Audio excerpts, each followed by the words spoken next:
Қазақстанның 10 облысын су алды. Біздің ауылдың адамдары дымсыз қалды десек болады. Мүлкінен де айырылды, үйі де кетті, малы да суға кетті. Көп деген жерде именно осындай бір элементарно азғантай ғана тірлікті істемегендіктен осындай жағдайлар болды. Көп шығынға батады. Сол жерде 4 миллиардтай ақша жұмсалды сол жерге. Ал ол 400 мың теңгемен сол аманап қалуға болатын еді. Су біз күтпеген жақтан келді дейді. Сонда айтам да, біздің ЧС-қа су олар күткен жақтан келу керек па? Егер сол дәлме-дәл орындалатын болса, қазіргі жағдайдың көпшілігі болмауы керек еді. Нұржан Нұржігітов өзінің президенттен биік санай ма? Мен таңғалып отырмын, сіз бұл өте аз адам білетін информацияны қайдан тауып біліп алдыңыз? Сонда мемлекет басшысының айналасындағы азаматтар справкаларды тексермей бере бере ма? Шардараның дамбысы ойылып қалған, ойылып түсіп кетті. Дамбының араларында мынау қуыс пайда бола бастаған. Пустотность дейді. Дай болып бір кішкентай сызаттан су ағып кететін болса, қиын жағдайда шардарадан бөлінеді.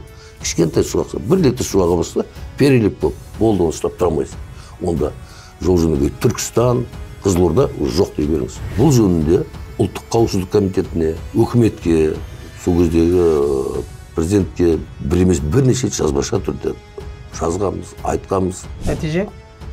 Пока жоқ. Жекеменшікке беріп тастадық, каналдың барлығын баяғыдан бері. Не болды, не қалды? Ештеңе қалмады. Болмады. 30 жыл көзімізді жеткізіп көрдік қой енді. Су саласының білгірі Нариман Қыпшақбаев, Назарбаев мұнайға сеніп, суды ұмытып кетті деді. Осы пікірмен келісесіз ба? Келісемін, айтайын ба деген. Бірақ түсінік бере салайын. Сіздің столыңыздың артында да сол адамдар тұр. Насим, премьер, ең күшті адам сол. И содан кейін арғы елбасының айналасындағы туған туысқандары деп толығымен айта аламын. Сырттағы жұрттардың бәрі біле бермес. Су саласындағы жігіттердің көпшілігі өте қатты қорқыныштында. Қазақстандағы төтенше жағдайдың, қазіргі қиын ахуалдың бір себебі осы кезіндегі су саласының жанашырларын қудалауда жатыр. Десек те болады, иә. Қатты қудалауда. Жауапкершілікті алып жұмыс істейтін енді нағыз производителердің барлығы тым-тырақы жоқ саяси құрбандардың несіне монументтің қасында өзіне аты келді. Әділетсіздік тоқтады ма енді? Жоқ, күшейіп кетті. Одан кейін айтайын тағы да. Одан кейін тағы бір жігіт айтсын.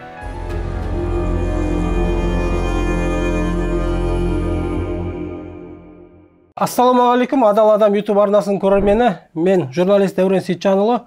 Бүгінгі қонағымыз мемлекет және қоғам қайраткері, су саласының білікті маманы, еліміздегі су ресурстары комитетін ұзақ жылдар басқарған азамат Ислам Әлмаханұлы Әбішев. Қош келдіңіз аға, сұхбат беруге келіскеніңізге көп-көп рахмет. Қазір Қазақстанның 10 облысын су алды. Біздің ауылдың адамдары дымсыз қалды десек болады. Мүлкінен де айырылды, үйі де кетті, малы да суға кетті. Енді осы төтенше жағдайда маман ретінде өзіңіз бақылап, ой елегіне өткізіп отырсыз ба? Енді әрине, ол енді бүкіл еліміздегі ауыр жағдай бізге өте ауыр ойлаймыз. Тоқаев министрліктер мен әкімдіктер арасында байланыс жоқ, жұмысты бір-біріне сілтеп отырады, ешқайсысы жауапкершілік алғысы келмейді деді. Енді сіз де осы жаңа айттық қой, су ресурстар комитетін ұзақ жыл басқардыңыз.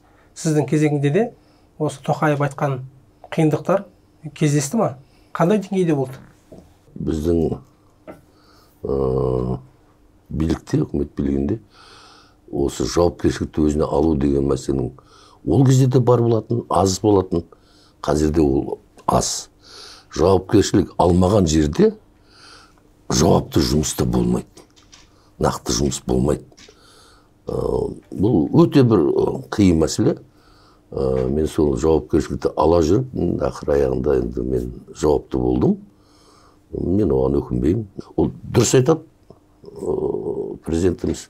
Министрлікте де жауапкершілік алу деген жоқ. Мен жауапкершілік аламын деп кем-де-кем кездеседі.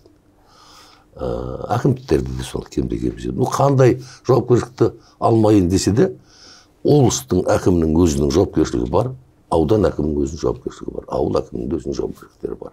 Функционарын жазып қойған. Сондықтан қандай алса да, алмаса да ол өзінің міндетті түрде атқаратын жұмыстары. Сондықтан ол жұмыстар или атқарылды дейміз, или атқарылмады дейміз. Солмас. Экология министрі Ерлан Нысанбаев Қазгидромет алдын ала ескертті, бірақ әкімдіктер оны құлақ аспады, назарға алмады, сондықтан дайындықтар нашар болып, ақыр аяқ осындай болды деді. Өзіңіз ойлап қараңыз. Биыл жылдағы қарағанда қардың көп болған, жауын енді ылғалдың көп түскенін ол енді кез келген ауылдағы қарапайым адам да сізде менде көріп біліп отырмыз. Бұл бір. Екінші, жердің тоңының қалың екенін ол да белгілі біліп отырмыз. Үшінші, кез келген уақытта күннің ысып кетуі мүмкіншілігі бар екендігін ол қатты оны білу үшін біреу барып айтудың қажеті жоқ қой. Төртінші, оны бұл қаңтарда, февральда емес, оны жыл жазда істейді ондай көп мәселені, дайындық жұмыстарын. Мына су кеп қалса, қалай жасаймыз, мына қалай жасаймыз деп. Екінші. Үшінші, Қазгидромет оны айтты. Қазгидромет айтты. Төртінші, Қазгидрометтің айтуында қажеті жоқ. Оны аудан, облыс әкімдері ол дайындықты. Қазір қараңыз, су тасқынын телевизордан басқадан көрсеңіз, YouTube каналдардан көрсеңіз, дамбы салып жатыр да. Осындай қиын кезде, қиын уақытта топырақты қапқа салып, құм салып, соны апарып жауып бөгет. Соны неге жазда жасамадық? Сонда су кеп қалуы мүмкін деп алдын ала ойлану керек қой. Келеді осылай деп. Яғни бұның көпшілігін болдырмайтындай мүмкіншілік бар еді. Әлі де бар. Совет үкіметінің кезінде бұндай мәселелердің бәрін алдын ала жасалып, істелініп, бағытталып, көп жағдайлар бола бермейтін. Жайық өзенінің қазір қатты көтерілгелі жатыр. Ол да хабарлама бар. Айтылып жатыр. Бәрі оның қиыншылықтары болады тағы. Біз бір ай бұрын дайындалғанда да үлгеретін бе едік? Бір ай бұрын дайындалғанда да, енді мен сізге бұл жөнінде мынандай мәселе бар. Болдырмаудың жолдары қалай? Содан бастайықшы. Мысал үшін, бері қараңыз, ең бірінші біз ауылдық, елді мекенде, ауыл болсын, қала болсын, басқа елді мекендерді қорғауымыз керек, дұрыс па? Елді мекендер қай жерде тұрады, қандай елді мекендер? Ауылдық елді мекендер. Ауыл деген қай жерде орналасады? Қыраттарда, тау етектерінде орналасады да. Таулы жерде мына әсіресе Жамбыл, Алматы облысы, Оңтүстік Қазақстан облысының таулы аумақтарында осылай болып келеді. Шығыс Қазақстан облысында дейді, Жетісу облысында, Абай облысында сондай болып келеді. Одан кейін Батыс Қазақстан, Орталық Қазақстан, Солтүстік Қазақстанда тегіс жерлерге орналасады.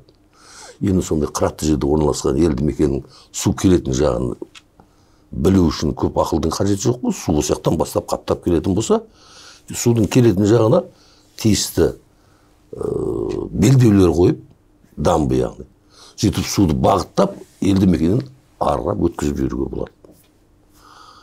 Оның елді мекеннің ішіндегі қардың өзі де ерісе, төмен қарап шығып келеді. Бірақ қарды шығарып отыру керек. Тегіс жер деген кольцо сияқты, сақина сияқты белдеу жасау керек. Енді қарасаңыз, барлық жерде ағын сондай тасқын су кетіп жатыр дегенде тереңдігі 1 метр, 1,5 метрден аспайды. Яғни 1,5 метрден деңгейінде жаңағыдай су тоспаларын қойып отырсақ, белдеулерді қойып отырсақ, сөйтіп бұны айналдырып өтіп кететін мүмкіншілік жасайтын болсақ, біз осы көп деген мәселенің көбісі болмайтын еді. Енді аудан орталықтары бар, қалалар бар үлкен. Оның барлығы рельефіне байланысты су келуі мүмкін. Жақтарға тиісті тоспаларды қою керек. Оны жазда ерте құрғақ тас деу керек. Сөйтіп суды бағыттап отыру керек. Судың қай жақтан келіп, қай жақтан өтетінін біз білеміз ғой енді. Кез келген адам біледі ғой. Жердің рельефін білгеннен кейін судың қалай келіп, қалай кететінін белгілі ғой. Яғни сол жұмыстарды алдын ала жазда еламан жұрттығышта жасап қою керек. Мен бұның барлығы жайдан жай айтып жатқан жоқ, бұл әшейін теория емес. Мен 2013 жылы Шығыс Қазақстан облысында 6 ауданды су басып, осындай тасқын су өте қауіп, өте қиын жағдай болған. Талай адамдар үйсіз жайсыз қалған жағдай бар. Пәленбай миллиард ақша жұмсалды. Өте көптеген бір есімнен шықпаса 1000-ға жуық үй қайта салынды, мектептер салынды. Дәл сол жылы мен осы дайындықтарды жасадым. Өскемен қаласында. Өскемен қаласына бірден қар еріп кеткенде қанша гектар жерден су жиналуы мүмкін. Оны былайша водосборная площадь дейді. Соны анықтадық. Шамамен қардың қалыңдығы қанша? Ол сол водосборная площадь, мысалы осы столдың үстіндегідей, мысалы пәлен бір 10 000 гектар жер, 20 000 гектар жердің су жиналып келіп қалаға кереді дейтін есептейтін болсақ, оның қардың қалыңдығын есептеп, қанша су келетінін есептеп шығаруға. Ары қарап моделирование жасап, ол бір күнде келгенде біздің көшелердегі судың биіктігі қандай болады, 3 күнде келсе қандай болады, бір аптада 10 күнде келсе қандай болады деген моделирование жасап, соның байланысты біз анық біліп алуымызға болады. Сондықтан ең ауыр жағдайға дайындалуымыз керек. Сол үшін жаңағы судың келетін жерлерінің барлығын тоспалар жасап, оны бағыттап, өзінің арнасына қарап жіберу керек. Ол түптің түбінде ол сулардың барлығы өзенге барып қосылады. Ал енді сырттан келетін сөйтіп қорғансақ, іштегі қарды сыртқа шығару керек. Төртінші. Сол сулардың өтетін жолдар, ол тұрбалар, жаңағы көпірлердің астарына өтеді. Енді олар бүйтуі мүмкін. Ол күзде бір тазалап қойғанбыз, бол тазалап тұра береді. Жоқ, ол қар үреді, жетеді, ол күндіз жылы болып тұрып еріп, кешке қарай қатқан екен, мұз болып қата береді да. Ал бірден күн ысыған кезде ол бітеліп тұрады, бір бітеліп қалса, бір ары қарап ол су көтеріліп кетеді, ары қарап ол бұзып алып кете алмайды. Сол үшін мен қаңтар айының басынан бастап, қаңтар, ақпан, наурыз айын қашан су кеткенше, бұлай қар кеткенше, барлық су жүретін жерлерді әрдайым қарап тазалап отыр. Күнделікті. Неге десеңіз, бүгін тазалап қойдыңыз, түнде қар жауды, 1-2 күннен кейін ол қатып қалды, жауып қалды. Мынадай тұрба ашайын.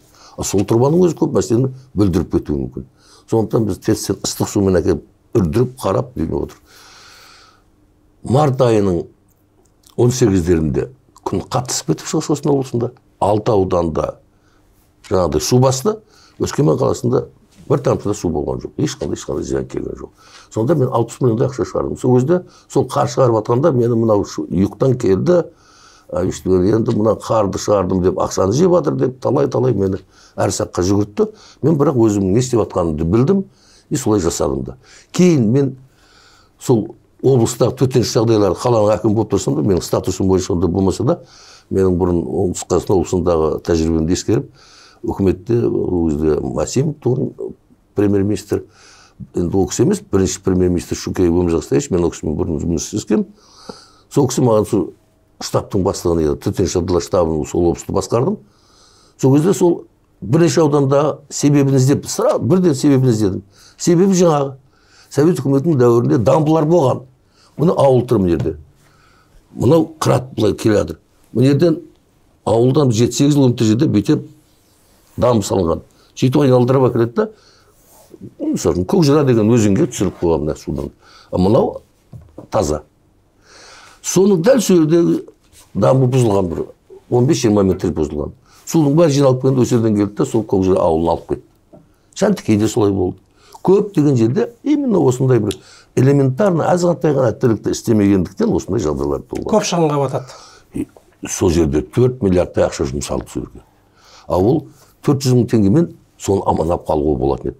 Осы сияқты жағдайлар өте көп деген жерде кездестіруге болады. Бірақ төтенше жағдай вице-министрі Сыздықов осыған дейінгі су тасқыны өзен арқылы болатын еді дейді. Мына қазіргі қар суы жазықтан, даладан келіп жатыр дейді. Су біз күтпеген жақтан келді дейді. Сонда айтам да, біздің ЧС-қа су олар күткен жақтан келу керек па? Бұл бейқамдық емес па? Жай сылтау емес па? Енді қараңыз. Бұл тәжірибе, яғни бұрын не болып еді? Бұрынғы Совет үкіметі кезіндегі адамдардың басы істемеген бе сонда? Ол мүлдем дұрыс сөз емес. Ол су келуі мүмкін, кез келген уақытта келуі мүмкін ғой. Ешқандай елде бұндай тәжірибе жоқ, жазықтан осындай су басып кететін дейді. Ол кісіге айтыңыз, менімен байланысты, мен осы Қазақстанның өзінде сол кісі қызметте жүрген кезде қанша ондай жағдайдың болғанын көрсетіп айтып берейін. Мен жаңа айтып атқан 2013 жылғы тәжірибе. Ол 2008 жыл оңтүстік Қазақстан облысындағы тәжірибе. Ол өте көп ондай тәжірибе. Өте көп. Мен жаңа айтып атырмын ғой. Енді қараңыз. Кең жазық дала. 1 метр қар бар. Кең жазық даланың рельефінде ауыл тұр. Бірден 30 градус, 25 градус жылы болып, жылы жаңбыр жауса, бір-ақ күнде ерейді. Жер тоң қатып қалған. Су қайда барады? Аға бастайды. Аққанда қайда барады? Ауылдың ішіне, ол енді 10 метр тереңдікте болмас. 30 сантиметр, 40 сантиметр су ауылдың ішінен ақса, үйдің бәрінің астын шайып түсіп бітті. Кіреді үйге. Сондықтан кішкентай жаңа дамбы жасап қойса болды.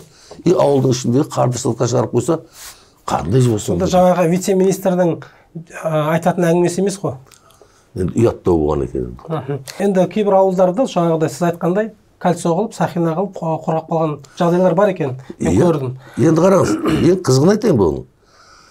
Сақина қылғанда жаңа көтеретін жаңа дамбыны сырт жақтан аласыз ғой топырақты. Ол жер сәл ойық болады. Енді жылда ондай бола бермейді потопта. Ал енді бірақ сол жерге жылда су түседі. Сөйтіп ол жердегі ылғал төменірек болады. Егер сол жерге айналдырақ 4-5-10 қатар қылып ағаш егіп қоятын болса, ол ауылдың экологиясы дұрысталады. Эрозия болмайды, желден де сақтайды. Оның бірнеше несесі бар да, бірнеше пайдалы жағы бар. Мол суды, су тасқынын өз пайдамызға жарата аламыз. Иә. Енді жаңа айтты ғой, бәрі білді деп, қарапайым халықтың өзі білді деп су тасқыны болатын. Белгілі ауыл шаруасы сарапшысы Кирилл Павлов деген азамат қашан қайда су болатынын, су тасқыны болатын 2-3 апта бұрын болжап әлеуметтік желіге жазған болатын. Енді өзі тұтас бір институт айналысатын болжамды бір өзі айтып дабыл қағып отыр ғой. Иә. Қазсушар бар, Қазгидромет, солардың басшылары неге осылай дабыл қақпайды?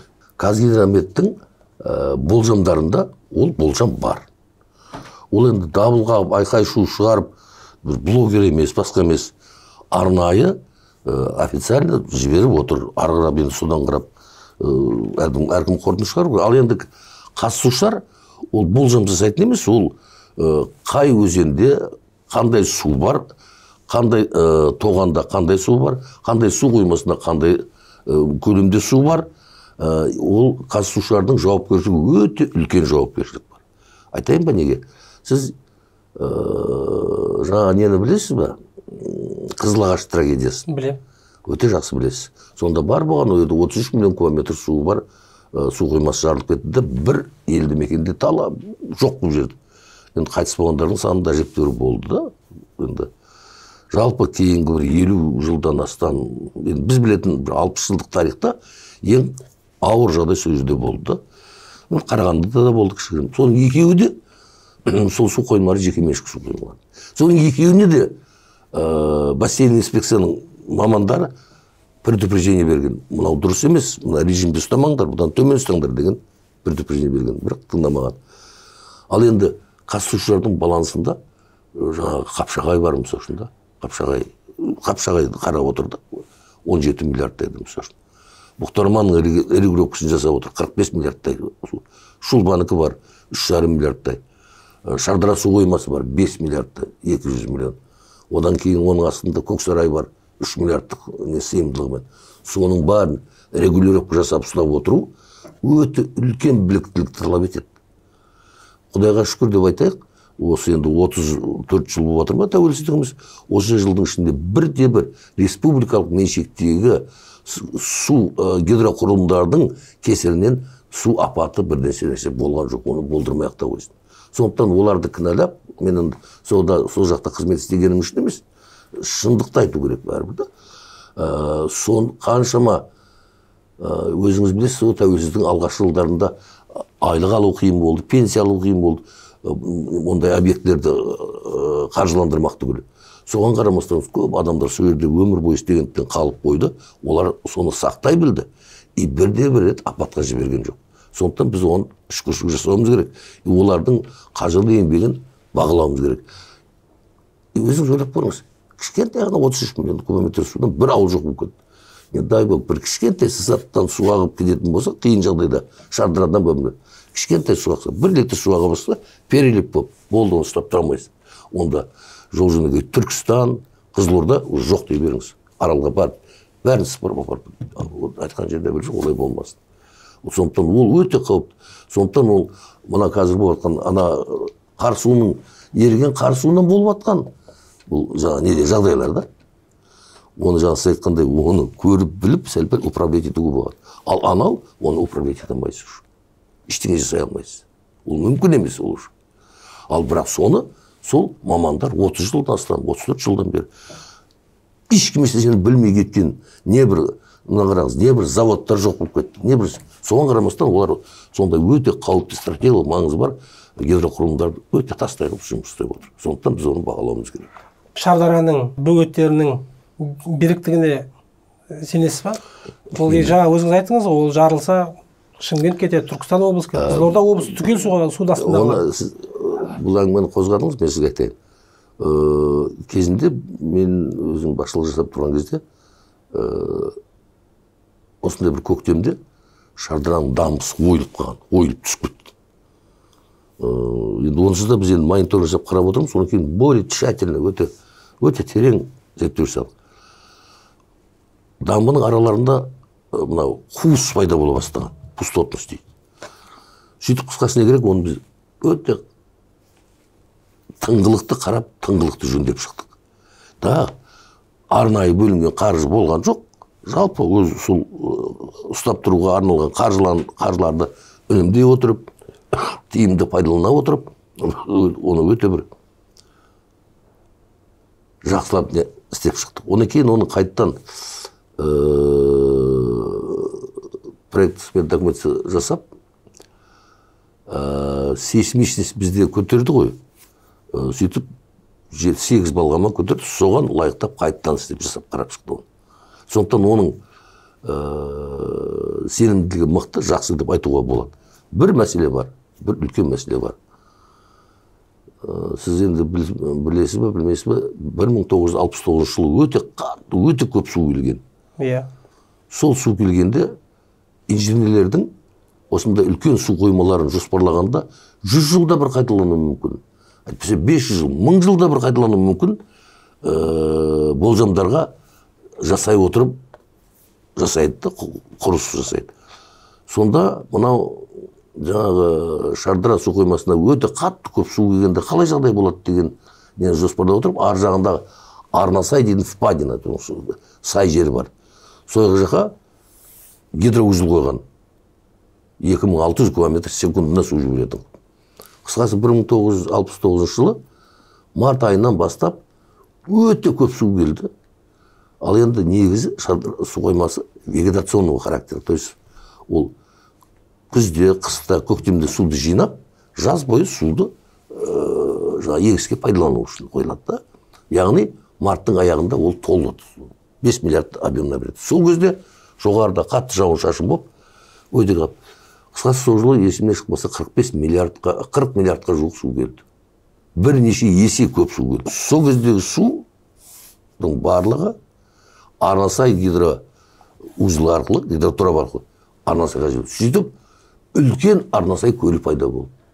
Арнасай Өзбекстан территориясында. Территориясында. Бірақ ол кезде союз еді ғой ол кезде. Дұрыс қой, бірақ енді қараңыз, ол кезде бір мемлекет тұғымыз. Енді кеше бөлінгеннен кейін Арнасай олардың территориясында қалып қойды. Сөйтіп, сол Шардара теңіз су қоймасының Арнасай гидроузелінен шыға берісте 500 метр жерде олар дамбы салды. Дамбы салды, үлкен дамбы.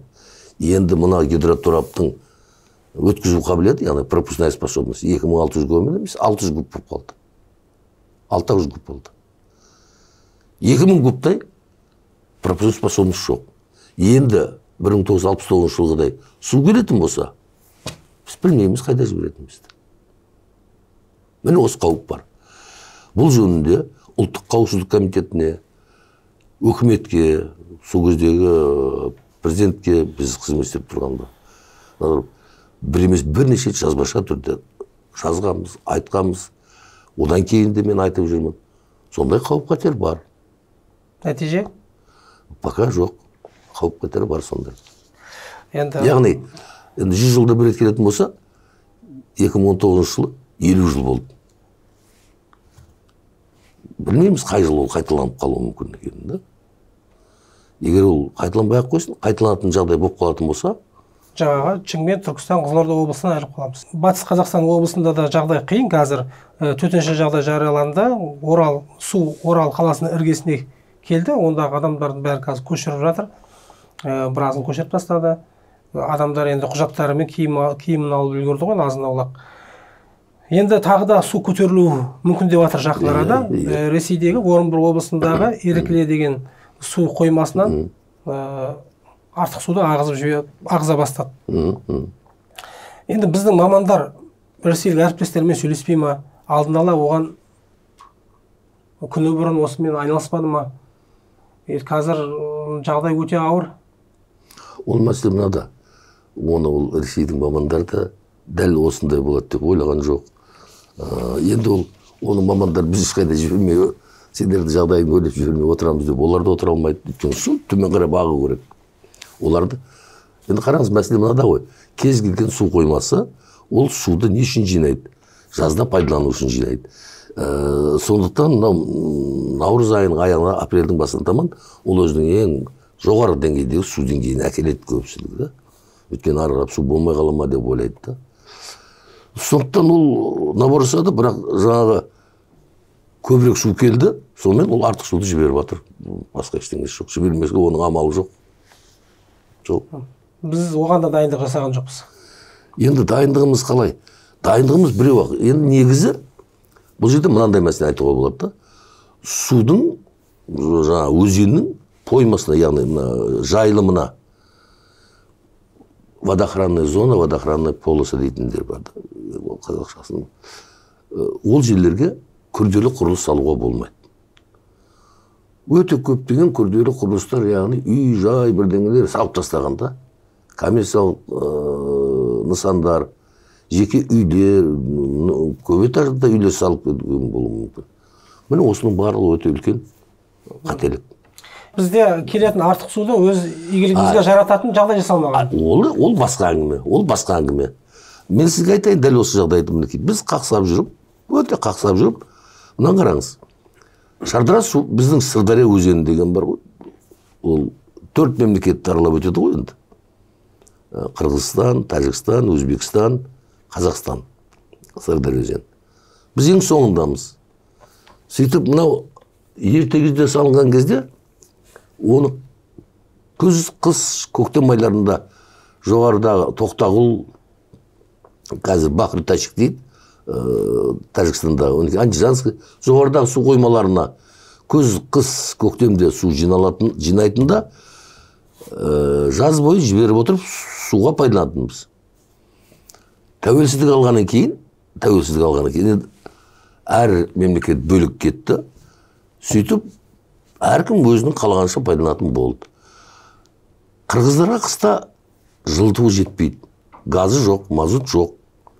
Сондықтан электрэнергия көп пайдаланады, сондықтан Тоқтағұлдың суын төмен қарап жібере берді.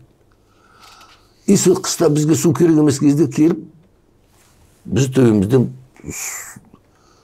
топан су басатын қиыншылықтарға келіп отыр. Сөйтіп, біз Арнасайға жіберіп отыр. Өзбекстан Арнасайға жібермеді, тағы да әкеледі. Сонда қиыншылықтар болды.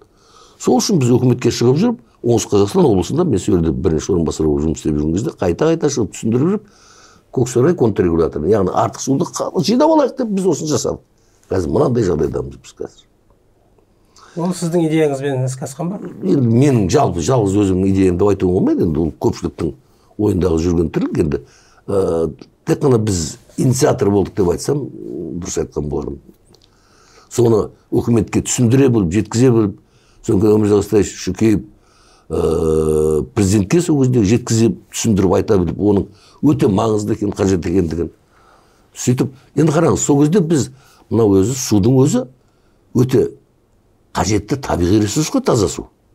Біз сол кезде жылына 1,5 миллиард кубометр суды жалбарынып қыста өзбектерге тастайтынбыз. Сол тәуелсіздік алғаннан мына нені құрғанға дейін біз 28 миллиард кубометрге жуық суды Өзбекстанға тастадық. Ол біздің су ғой. Біз қазір мынаны құрғанбыз, өте керемет жағдайда. Қызылорданың айқы, есіңізде болса, жылда Қызылордада көктемде осындай проблема болатын тұғын. Иә. Көксарай салған екен, ол мүлдем тиылды. Қазір соңғы 6-7 жылда енді Сырдария өзенінде су аз келіп жатыр ғой. Мемлекет аралық келісім құжат бар дейді. Нариман Қыпшақбаев ағамыз. Сонда осынша суды осынша көлемде өзара бөлісеміз деген нақты жазылған дейді. Сол талапты Өзбекстан, Қырғызстан мемлекеттері орындамай отыр дейді. Ал біздегілер соны талап етпейді дейді. Біздегілер соны қауқарсыз деген әңгімені айтады. Сырдария өзені арқылы біздің долямыз 11,5-12 миллиард. Тәуелсіздік алғаннан кейін біз ешқашан бұдан кем алған емеспіз. Біз орта есеппен 15-16 миллиардтан кем алмадық. Ол біздің мықтылығымыздан емес, Қырғызстан, Тәжікстанның өздерінің су қоймаларын энергетикалық режимде жұмыс етуінің арқасында солай болды. Яғни күзден бастап, күн суыған кезден бастап олар электр энергия өндіру үшін көбірек су жібереді. Сол суды біз пайдаланып, біз алып отырдық. Міне осындай мәселе. Ал енді ертең қазір Қамбар-Ата 2 деген бір гестер салып, Рагунский гес дегендер салып жатыр. Онда біздің проблема қиындап кетеді. Қыпшақбаевпен мен келісем, біздің су саласында халықаралық деңгейде, яғни Орта Азия мемлекеттерінің жұмыс істейтін тиісті министрліктер, бұған дейін экология министрлігін ағарады, ауыл шаруашылығы министрлігін ағарады.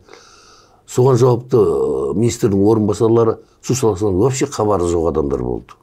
И содан кейін әрине де ыңғайсыз жағдайлар көп болды, өте ыңғайсыздар. Енді қазір бөлек министрлік ашылды, көреміз, дұрыс болатын шығар деп ойлаймын енді.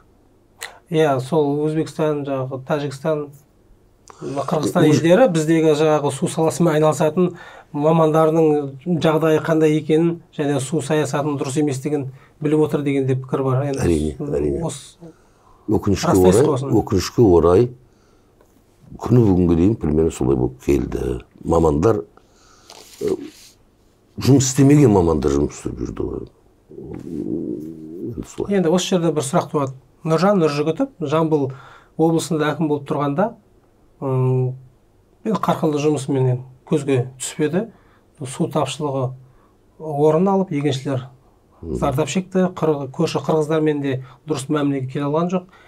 Кейін жаңа құрылған су ресурстары министрлігіне басшы болып келді. Алайда ол жерде де бір қарқынды жұмысымен көзге көрінді деп айта алмаймыз. Күні кеше президенттен сөгіс алды, бірақ халықтан кешірім сұраған жоқ. Өзі отставкаға де өзі сұранған жоқ. Президент су тасқынынан зардап шеккен халықтан өзі кешірім сұрады. Сонда Нұржан Нұржігітов өзінің президенттен биік санай ма? Министрдің жұмысына 7-8 айда істеді, не қылды деп бірден баға бере қою қиын шығар. Енді су тасқынына тікелей сол министр кінәлі деп айта қою да қиын. Оны әрбір су тасқын болған жердің әрқайсысына нақты зерттеу жасап, сөйтіп барып шешім қабылдану керек деп ойлаймын да. Министрдің кемшіліктері жоқ деп айтпаймын. Егер президент сөгіс берсе, соған лайықты кемшіліктері бар шығар. Мен оның оқушының жұмысын зерттеп қарап көріп отырған мүмкіншілігім жоқ ондай. Оқушының бір дұрыс жағдайын айтайын сізге. Мынандай мәселе. Біріншіден мен кездестім, 2 рет кездестім оқушымен. 2 рет кездескенде біз ветеран ардагерлер ретінде кездестік. Өте мұқият тыңдайды екен біріншіден. Бұрынғы жұмыстарында, бұрын сол мен комитетте жүргенде ол кісінің ауданында әкім болып жүргендерін білетім. Енді екінші, оңтүстік су саласындағы Қазақстанның қай жерінде қандай проблема барлығы мен үшін белгілі нәрсе еді. Сол мәселелерді сол бізбен кездескенде оңтүстік Қазақстан облысында жағдай бойынша білетіндігіне көзім жетті. Сөйтіп, бір апта толығымен облысты аралап, нысандардың барлығын өз көзімен көріп, әр проблемаға түбіне дейін зерттеп кіріп, істеп атқаны маған ұнады. Енді ол зерттеу, көру, білу. Оны неге ұнады деп атқан себебім, мен бұрындар бірде бір министрлік көрмегем. Бір апта бір облыста жүріп, сол облыстың барлық проблемасын көрейін. Мысалы, автомобиль жолдар министрлігі болады, басқа болады, оны барып сол ауданның барлық облыстың қай жолы, қай жерде, не деп. Әрбір саланы басқаратын министр, біздің мемлекетіміздің ішінде елді мекенде көп емес, халықта көп емес. Әр мәселені өзінің саласын өте жетік, 5 саусақтай білу керек деп ойлаймын. 5 саусақтай білу үшін тиісті объектінің барлығын көзінен өткізіп алу керек алдымен деп ойлаймын. Сондықтан осы мәселесі маған көңіліме қонды. Бірақ енді Жамбыл облысында әкім болып тұрғанда су тапшылық болды. Енді мұнда су ресурстары су көп болды. Екі жағдайда да мәселені игере алмады. Жоқ, енді бетімді қараңыз. Бір жағдай мынандай бар. Олай деп айтып, өзі бір адамдардың жолы болады, кейбір адамдардың жолы болмайды. Мүмкін бұл кісінің жолы ауырлау шығар, мүмкін енді бір жерде су жоқ болып қалып, бір жерде су көп болып кетті. Енді мен облыс, осы республикада осы комитетті басқарып тұрғанда, құдайға шүкір түфай деймін, енді бір аса қатты су тасқыны болып, бір айқай-шу онша көп болған жоқ. Болмады демейді, болды ғой, кішігірім болды. Одан кейін аса қатты су тапшылығы да болдырылған жоқ. Себебі өзбектермен келісім бар. Жамбылда қырғыздармен келісу мәселесі бар. Сол мәселенің бәрін реттеп шешіп отыру мүмкіншілігіміз болды біздің. Сондықтан не повезло деп айтсам да болатын шығар, мүмкін.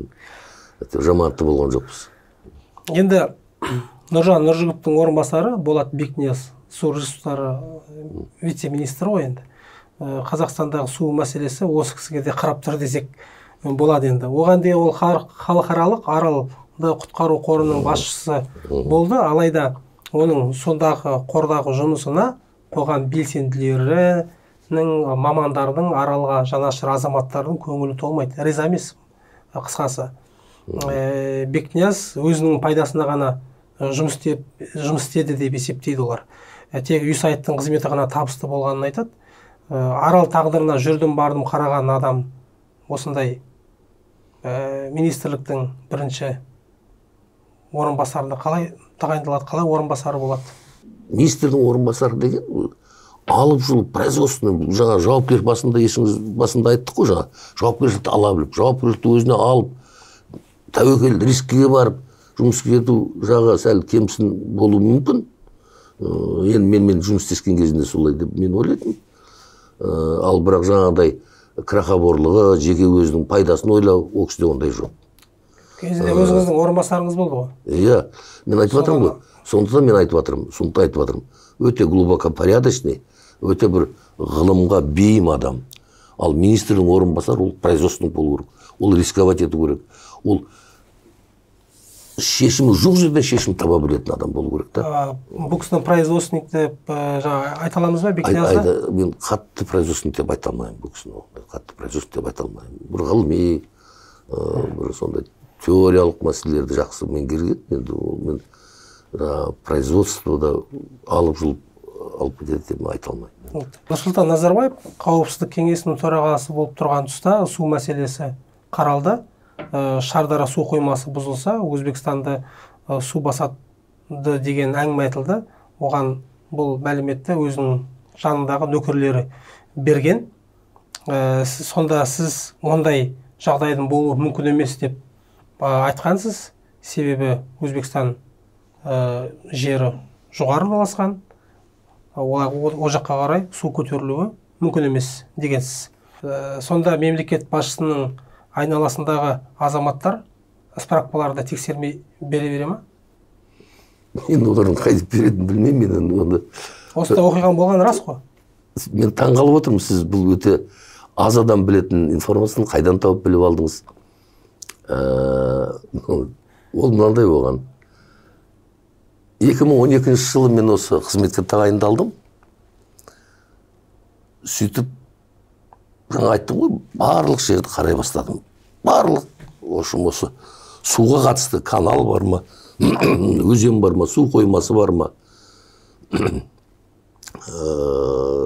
көл бар ма деген сияқты барлық нәрсені көріп, нені басқарып жатырмын мен, білейікші деген сияқты. Бәрін көріп біліп болған кейін, ал енді қайсының қандай проблемасы бар бұның? Қалай шешеміз? Қандай ақша қаралған деген мәселелердің басына қарағанда. Біз енді аудан басқарғанбыз, облыстың бірінші орынбасары болғанбыз. Өскемен сияқты қаланы басқардық. Өрде өмір ақша жетпейтін кішкентай ғана ақша. Өскемен қаласының бюджеті мен барған кезде бір 11 миллиард еді. біз 11 миллиардтың енді 10,5 миллиарды жаңағы мұғалімдердің айлығы пособие анау мынау сонымен кетеді. 500 миллион болар болмас. Ары кетсе 1 миллиард мынау ремонт жұмыстары.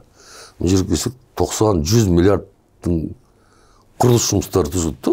Көзіміз мұнда 200 миллиард дегенде. Сөйтіп, қандай бір, мына проект қарасаң 5 миллиард, ана проект қарасаң 6-10 миллиард. Сөйтіп қарадым да, тоқетері 3 жылғадық бюджеттегі 397 миллиард теңгенің 303 миллиард теңгені қысқартып тастады. Керек емес бізге ол. Қалған 94 миллиардпен істейміз біз. Сонымен соңыма түсіп кеп берді. Сөйтіп 2010 жылы мен қызметін алып босатып жіберді. Сол кезде жазылған енді, айтайын отқаным. Генеральный прокуратура жазған письмода Абишевтің салған дамбасы бұзылып кететін болса, онда Өзбекстан су алып кетеді. Сөйтіп халықаралық шиеленіс туады деп жазған ғой. Енді қызық. Бұрын ол дамбы болмағанда, өмір бойы болмаған дамбы. Қалай су алып кетпеген? Ол дамбы не үшін? Просто сол жерде ол бұрынғы жол Өзбекстан терісінде қалып қойғанда жол.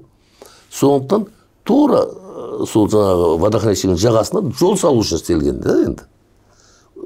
Егер сол жол салу керек болмаса, онда оның дамбының қажеті жоқ. Сөйтіп сонда өздері вникать етпей, президенттің атына солай жазған ғой. Рассмотреть, разобраться деп фишка шығады. Сонда енді до чего дошли да, енді мені жамандау үшін да, менің қызметтен алдырып құрту үшін берген тірліктер осындай. Бұл басқа көп деген, мен Өзбекстанның шпионы деген, айтпаса тағы басқа деген мәселелердің бәрін былай алып қойғанда. Жасырын немен келіп, мен осындай. Бұл туылғаны, Өзбекстанда туылған екен мен. Бәленбай 50 жыл бұрын Өзбекстанда туылған екен мен. Туылыппын. Сондықтан да өзбектерге, Өзбекстанға былай жылы қарайды екем да, сөйтіп мен оларға су береді екем. Опять-таки мен қайтып су беремін. Олар жоғарыдағы. Енді сіз қаржыны қысқартып тастадыңыз, олардың жейтін ақша көздерін қысқартып тастағаннан кейін осындай жағдайға. Оны айтайын, Дәурен. Оны ешқандай дәлелдей алмайсың, өйткені олар қатысы жоқ оған да, вроде қатысы жоқ. Бірақ тиісті компаниялар бар, которые они өте қатты заинтересованный компаниялар бар, солай болды. Мені жаңағы коррупция қарсы комиссияның төрағасы Оралбай Абдыкәрім. Комиссияда қарап, осындай коррупционер бұл оңбаған, анау мынау деп көп мәселелер болды. Кейін біз дәлелдеп көрсеттік, оны ондай емес екен. Енді жаңа айттық қой, осы қаржының артығы мен ретсіз, жөн-жосықсыз аударылуына мүдделі болған адамдар, жаңағы справканы мемлекет басшысына дайындаған адамдар сізге өшікті. Сіздің істі болуыңызға, сізге заказ беруге ықпал еткен, заказ берген сол адамдар дейді. Осы рас па? Енді ол 300 миллиард не емес, ол одан емес. Содан кейін мен қызметтен кеткеннен кейін, мен қысқартқан нелер қайтадан бәрі орнына келе бастады. Ол дұрыс қысқартпаған, бұл Абишев оңбаған деп. Содан кейін мен хат жаздым президентке. Енді мынау дұрыс емес, ол деген хат жаздым. Ол кісі фишка қояды. Проверить, мені восстановить етіңдер деген әңгімені жазады қысқасы. Дұрыс айтып отыр дегенде. Сол кезде ғой жаңа хаттарымды түсіп атқан қайттан. Жоқ, ол ондай емес, бұл үйткен, ол үзіліп кетеді деген хат, жаңа айтып отқан хаттардың барлығы. Менің жазған мен қызметтен кеттім. Сөйтіп мен қысқартқан суммалар қайттан восстановление бола бастады. Оны көріп, мен ол кезден тек президентке жазасың, басқан ешкім тыңдамайды. Жазған каким-то образом ол кісіге барып түскен. Мәселе мынада, ол неге түседі деп ойлаңыз. Қараңыздар, әшейінде ол түспейді ғой. Осынша қаржы үнемделіп жатыр, ондай деген бермей тығып қоюға болады да оны. Бермей тығып қойса, бермей тығып қойған адам, ертең мен оны прессаға шығарып жіберуім мүмкін. Міне мынандай. Әлеуметтік елге шығарып жіберуім мүмкін. Міне мынанша мен жаздым, президентке бармады деп. Сондықтан канцелярияда отырған адамдардың сәл аяқтары тартатын.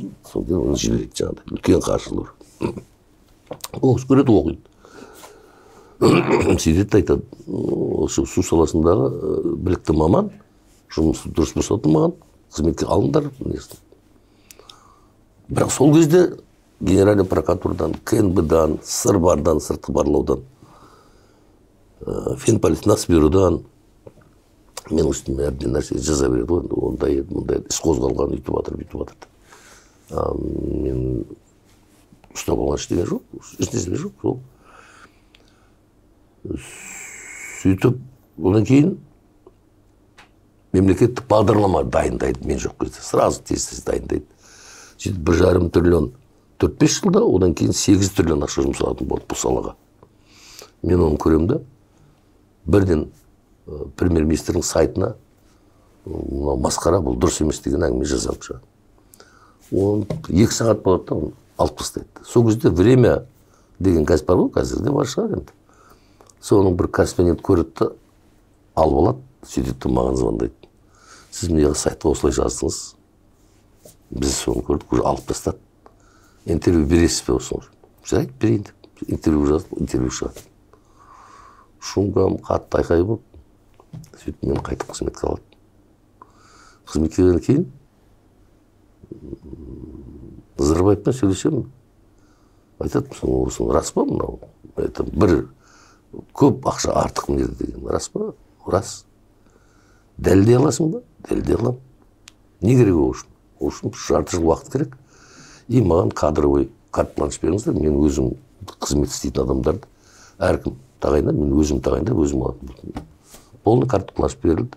Ровно 6 айдан кейін 1 триллион ақшаның артық екенін дәлелдеп, қалған 500 миллиард ақшамен ана жерде жоспарланған жұмыстан 2-3 есе, кейбіреуінің одан да көп есе жұмыс атқарылатын дәлелдеп берді.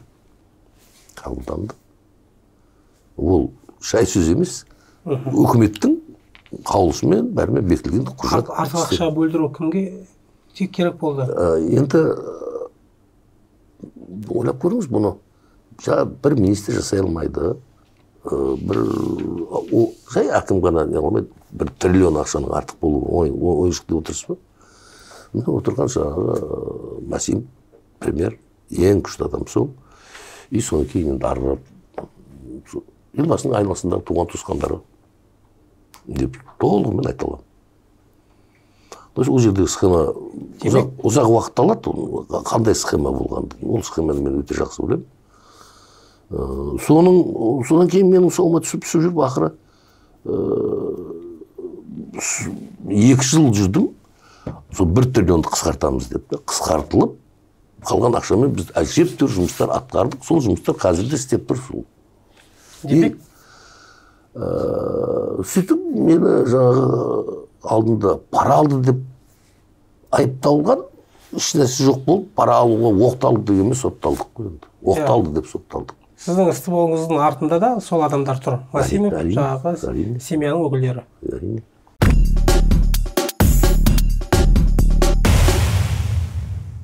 Енді қазір елде су тасқыны болып жатыр. Мемлекет басшысы Тоқаевқа ақпараттар шынайы, дәйекті беріліп жатыр деп ойлайсыз ба? Енді жаңа мен қауіптеніп отырғаным, жаңа Нұржан Нұржігітов, енді қазіргі қызметіне дейінгі бүкіл қызметтерін бір саралап шықтым ғой. Енді су саласының отымен кіріп, күлімен шығып жүрген маман емес. ЧС-тің басшысы да 20 жыл күзетті басқарған азамат. Мен өте қатты қауіптенетін бір нәрсе бар. Мен жаңа әңгіменің барысында айтып кеттім.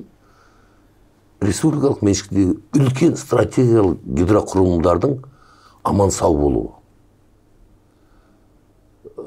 Егер ол жердегі режимді байқамай бұзып алып, олардың біреуі апатқа ұшырап кететін болса, онда мына қазіргі жағдайдың бәрімен жылап көрсеміз.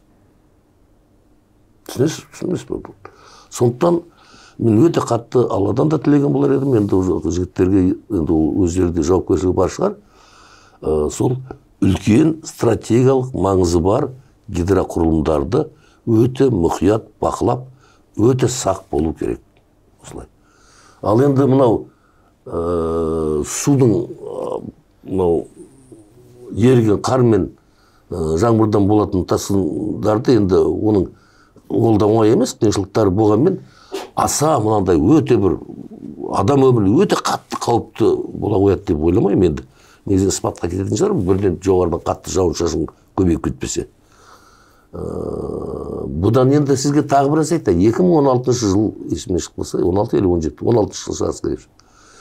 Біз бүкіл Қазақстандағы елді мекендерде осы тасқын сулардың көктемдегі паводка судың әсерінен қорғау жөніндегі іс-шара дайындаңдар деген тапсырмаға сәйкес мен жұмыс істегенмін. Бүкіл аудан әкімдерінің, бүкіл Қазақстандағы бір 201 ауданның әкімдерінің орынбасарларын осы салаға қойдым.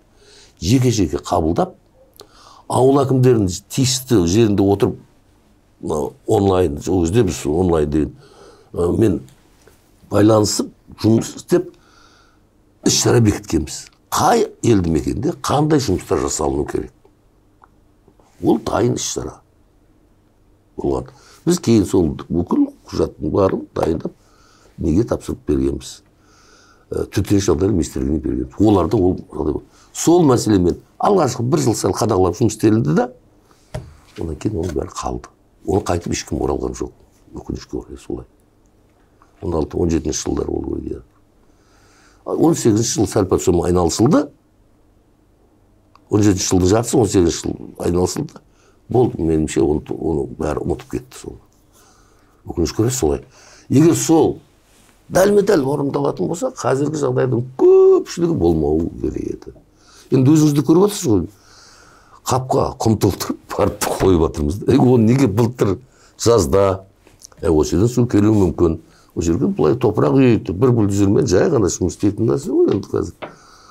Қиыннан қиыстырып жол таба бермей-ақ. Түсінікті. Су саласының білгірі Нариман Қыпшақбаев, Назарбаев мұнайға сеніп, суды ұмытып кетті деді. Осы пікірмен келісесіз бе? Келсем, айтайын ба неге? Бірақ түсінік бере салайын. Қазақстанда Совет үкіметінің тұсында 2.384.000 гектар суармалы жер бар еді. Қазір 1.400.000-1.500.000 гектар, 800.000 гектардай жер жолға алдық. Қазақстанның су ресурстарының мүмкіншілігі 3 миллион гектарға дейін. Қазіргі жаңа технологияны пайдаланып, суды ауыл шаруашылығына пайдаланатын болсақ, 3 миллион гектардан кем емес суармалы жер жасауға болады.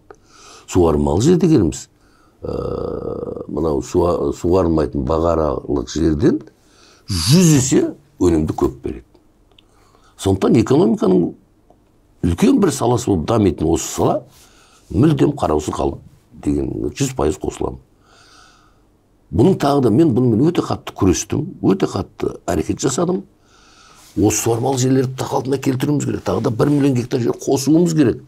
Мен Назарбаев Нұрсынбаев президент болып тұрған кезде, сол безде қаралған кезде мен осы мәселе өте үлкен мәселе қылып айтқанмын. Қытаймен су бөлісеміз деп жатырмыз.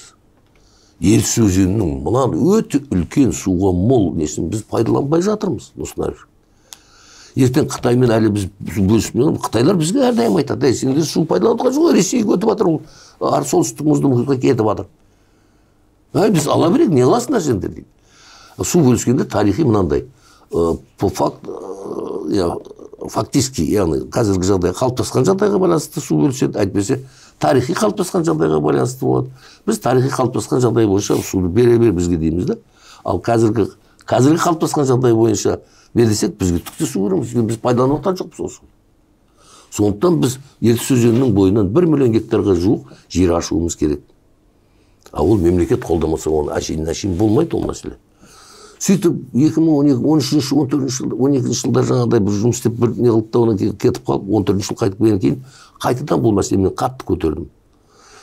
Но мен мемлекет тарапынан қолдау таппай, бюджет тарапынан ешқандай қаржыландыру болмайтын болғаннан кейін халықаралық қаржы институттарынан, яғни бүкіл дүниежүзілік даму банкімен, Европалық даму банкі мен ислам даму банкілері арқылы Қазсушар мекемесіне кредит алып, сөйтіп көптеген жерлерді қалпына келтіру бойынша үлкен жұмыстар жүргіздік. Өкінішке орай, ол қаржылар тегін қаржы емес, олар кредиттер. Оны қайтару механизмі дейін жоспарланып, бәрі істеліп қойған болатын. Сөйтіп бастап атқанда мен кетіп қалдым, мен кетірді. Енді ол 21-ші жылға дейін бәрі бітуге тиісті ол. Бәрі бітуге тиісті ол. Биыл 24-ші жыл. Бірде біреу біткен жоқ. Ал енді соншама қаржыны аламыз деп резерв жасадық қой. Яғни оның біз процентін төлеп жатырмыз мемлекет. Қазсушар төлеп жатырған болу керек, білмеймін кім төлеп жатқан. Яғни бұл көңіл қоймай шешілмей. Осы сияқты өте үлкен халыққа да нұқсан келіп жатқан, мемлекеттің экономикасына нұқсан келіп жатқан үлкен кемшіліктер бар. Енді мен ойлаймын, мынау жаңа келген министр бұл мәселені тез арада уже шешу керек. Шешпей отыруға болмайды бұл. Ол үшін шешім қабылдау керек. Ол үшін жауапкершілікті алу керек. Ол үшін премьердің алдында болсын, үкіметтің алдында болсын, президенттің алдында болсын, дәлелдеп, мен осы жауапкершілікті алам деп айту керек. Бүйтіп анау көрем, мынаны көрем деп созыла береді. Шынында жаңадан қосылған жер болмайды. Яғни жаңадан өнім өндірілмейді, валовый продукт көбеймейді, кредит жеп отыра береді. Сонымен әртүрлі теріс оңдар пайда болады. Бізде суды ресурс ретінде, байлық ретінде қарастырылған жоқ Назарбаевтың кезегінде. Айтылды, нақты қадамдар болған жоқ деп айтып көреміз керек. Каспийге де су жеткізбей отырған Ресей бұрын орыстармен келісімге келгенде жайықтың суын шекараға дейін жеткізуге емес, Каспийге барғанша шейін екі ел жауапты етіп келісетін едік деді. Қазір басқаша деп айтты Нариман Қыпшақбаев. Каспийдің қазіргі мүшкіл халіне де өзіміз кінәліміз ба сонда? Енді оны олай деп айтуымыз ол кісіне қосыла қоймаймын. Бұрын қалай болатын болса, қазіргіде Каспий бойынша да басқа бойынша келісім сол өзгере қойған жоқ. Өзгерген жоқ. Енді Каспийдің суының азаюы, көбею, ол бір табиғи жағдайларға байланысты болды. Кейбір жылдар болды. Каспийдің суы көтеріп, біраз жерлерді су басып кетіп жатқан жағдайлар болды. Сондықтан оны бәрі дұрыс емес деп айта беру. Жайық арқылы келетін көп көлемі аз. Аз, енді оны действительно шын мәнінде көп алып пайдаланылып жатыр. Ал енді биылғыдай многоводье болатын жылдарда болады да, мысалы. Сондай жағдайда ол мынақа толып отырады. Елдің суы бар, жайықтың суы бар. Ресей айыс саламыз деп жатыр ғой. Ресей айысты өзінің шекарасына салмайды. Егер ол бір апатқа ұшырайтын болса, өздеріне зиян келеді. Былай айтқанда, орыстарға зиян келеді. Енді оны Балқашқа салғысы келеді деген әңгіме бар, өзіңіз білесіз. Енді айыс онда салынатын болса, Балқашқа зиян, су азаяды. Енді егер Қытай жақ Ресейге қарсы бір саясаты бола қалса, немесе біздің өздеріңде сол Балқашты аяп отырған жоқ екенсіңдер ғой деп бізге деген көзқарас ұстанып қалып, су бермей қойса, жағдай тағы да күрделенеді ғой. Осы нәрсені біздің билік ескеріп отыр деп ойлайсыз ба? Енді соған келісім беріп жатса, жан-жақты ойлап, Қытаймен де келісіп, мынақпен де келісіп, сондай шешім қабылдап жатқан шығар деп ойлаймын да. Енді мен ішіне кіріп шыққан жоқпын, білмеймін ғой. Бірақ жеке өзіңіздің көзқарасыңыз? Жеке өзімнің көзқарасы, бізде ресурстар жетеді ғой. Сол атом электр станцияны қазір қоя тұрсақ та бола ма деген ойдамын негізі. Біздің ресурсымыз жетеді ғой. Біз бір Қытай сияқты промышленность дамытып кеткен шамамыз жоқ. Ресурсымыз, көміріміз де жетеді, газымыз да жетеді, мазутымыз да жетеді. Электроэнергияны бір нәрсе өндіреміз деген ой ғой. Мен түсінемін, мысалы үшін Европа болса, Жапон мемлекеті болса, Қытай болса, бір провинциясында 1000 завод бар, бәріне электроэнергия керек болып, валовый продукция 14 триллион болып жатыр. Біз қанша заводымыз бар? Жетпей жатқан қандай бір электроэнергия бар? майнинг дегенді қою керек шығар. 500 мегаватт деді ғой кеше министр, энергетика министрлігі. 500 емес, ол бірнеше есе көп шығар одан. Бізде профицит тұғын электроэнергия. Енді бірден жетпей қапты. Аса бір қосылып кеткен завод фабриканы көрген жоқпыз, сонша біліп атқан жоқпыз. Соның қарағанда майнинг шығар. Енді қазір судың мұнайдан да бағалы сондай байлық екенін енді сезініп келе жатырмыз ғой. Енді қырғыз, өзбек, түрікмен бұл жағынан бізге сәлемімізді алмайтын жағдайға жетті ғой. Қазақстанды Қазақстан қылып отырған, мемлекетімізде мемлекет қылып отырған осы су мен жер ғой. Енді осыға ие болатын, осы су ресурстарын басқаратын, су үшін жанын пида қылатын патриот мамандар бізде бар ма? Су саласының басшы сондай бір қайраткерлер бар ма бізде? Әрине бар ғой. Жалпы бар шығар, бірақ сондай осы мәселелерді шешетін рычагтарда отыр ма сол мамандар? Жоқ деп айтам. Енді мына Нұржігітов министр болып келді, қатты жүгіріп жатыр, әрекет жасап жатыр. Ол енді ойбай бұрын ол істемеген екен деп бірден теріс ойға келу қажеті жоқ деп ойлаймын. Жамбыл облысында біраз айналысты ғой бұл кісімен. Орынбасар болып жүріпті айналысты. Аудан әкім управлениеді басқарып жүріпті айналысты. Тәжірибесі бар азамат қой енді. Міне тағы бір 5-6 ай күтейік. Толық белгілі болады. Егер алға қарап жыл болатын болса, бұл кісіні ұзақ уақыт істету керек деп ойлаймын. КСРО кезіндегі су шаруашылығымен айналысатын көптеген институттар болды ғой. Мемлекеттік мекемелер болды. Солар қазір қайда? Бәрі жекешеленіп кетті ғой енді. Жаңа өзіңіз айтып отырсыз, бөгеттердің өзі жекешеленіп кетті. Гипроватқоз деген бар еді. Қазгипроватқоз деген жекешелендірді ғой енді көп. Енді бұл мәселе жөнінде мынандай мәселе. Ол кездерде болған Главресовхозстрой, Югватқозстрой деген сияқты үлкен құрылыс мекемелер болды. Неративный себебі азғантай 20-25 жылдың ішінде Қазақстанда 1,5 миллион гектарға жуық жер освоение болды. Жер жаңа қосылды, соған сәйкес совхоздар пайда болды. Соған сәйкес өндіріс орындары пайда болды. Соған сәйкес құрылыстар жүрді. То есть бұл масштабный тірлік болды. Қазір бізде ондай кеңес одағы кезінде. Иә. Қазір бізде ондай мышление жоқ, ондай жоспарлау жоқ, ондай жоқ. Сондықтан да ондай институт та болмайды. Сондықтан проект институт та болмайды. 5 жылға, 10 жылға жоспарланған. Міне осы жерде мынау. Қараңыз. Қызылқұмский массив орошение дейді. 4 жерінде 120 мың гектар жер суару болуға керек. Соның 60 мың гектар жері, бірінші 70 мың гектар жері Скаста Совет үкіметі тарап кетті. 70 мың гектар жерде целый аудан пайда болды. Өрде бірнеше совхоз елді мекендер пайда болды. Қанша мың, 100 мыңнан астам адам жерде өмір сүріп, киім киіп, тамақ жеп, балашаға өсіріп, оқып, өніп, өсіп отыр.